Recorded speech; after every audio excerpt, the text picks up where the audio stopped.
ლიონელ მესი ქართველია? ეს ერთი შეხედვით შოკის მომგვრელი და წარმოუდგენელი კითხვა მას შემდეგ გახდა აქტუალური, რაც ერთ-ერთი დახურული გენეტიკური ბაზის მონაცემები გასაჯაროვდა. იქ, სადაც მსოფლიოში ცნობილი ადამიანების ტესტირების შედეგები ინახება, ფეხბურთის ლეგენდის სახელის გასწვრივ გრაფაში წერია ჰაპლოჯგუფი G2A. თუმცა რამდენად სარწმუნოა ეს ინფორმაცია? ყველა დროის საუკეთესო ფეხბურთელი მართლაც ქართული გენის მატარებელია, თუ ეს ყველაფერი თავიდან ბოლომდე ფალსიფიკაციაა.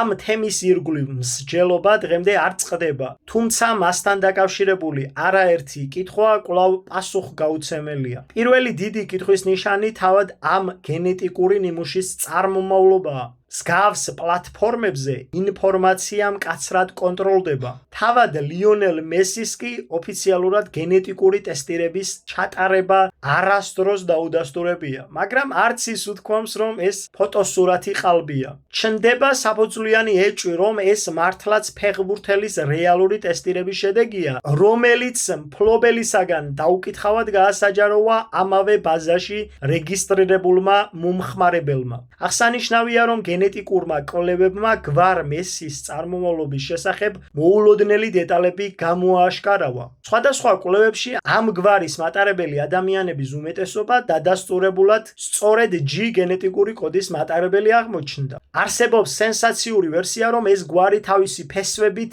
უძველეს იდუმალებით მოცულ ეტრუსკულ ცივილიზაციას უკავშირდება. ეტრუსკები ანტიკურ იტალიაში ტოსკანის რეგიონში ცხოვრობდნენ, ზუსტად იმ ადგილებში, საიდანაც საუკუნეების შემდეგ მესის წინაპრები არგენტინაში გადასახლდნენ. თავად სიტყვა მესი ძველ იტალიურ დიალექტებზე მოსავლის აღებას ან ამინდის პროგნოზსაც კი უკავშირდებოდა, რაც აჩვენებს თუ რამდენად ღრმა და მიწათმოქმედი ფესვები აქვს ამ გვარს. გეორგია მიწათმოქმედებას ნიშნავს, ხოლო გეორგოს მიწათმოქმედს გლეხს, ისევე როგორც გვარი მესი. ასევე გვარი მესი და მესხი ძალიან გავს ერთმანეთს. ეს ენობრივი და ფონეტიკური დამთხოვა ერთი შეხედვით შეიძლება შემთხვევითობადაც მოგვეჩვენოს, თუმცა როდესაც საქმეში გენეტიკა ერთვება, ლინგვისტური პარალელები სრულიად სხვა ელფერს იძენს. გენეტიკური კვლევები ადასტურებს, რომ ჰაპლოჯგუფი G2A დღეს ყველაზე მაღალი კონცენტრაციით სვანეთში ფიქსირდება.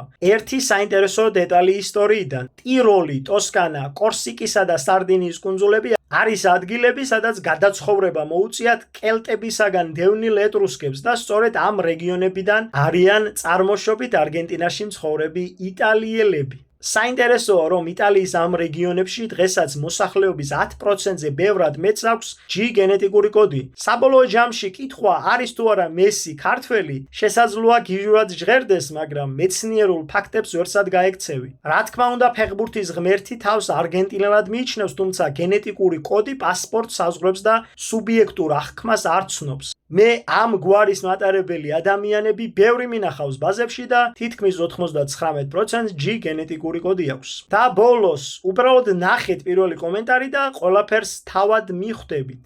იქ გელოდებათ ამ დახურული ბაზიდან უნიკალური ფოტომტკიცებულება. ყველაზე საინტერესო კი ის არის, რომ ამ ფოტოზე უამრავ ქართულ გვარს წააწყდებით. გამოიწერეთ გვერდი და დაელოდეთ შემდეგ ვიდეოს. ეს მხოლოდ დასაწყისია. უფალმა გაგახაროთ და გაგაძლიეროთ. უფალმა კეთილ გზაზე გატაროთ მუდამ.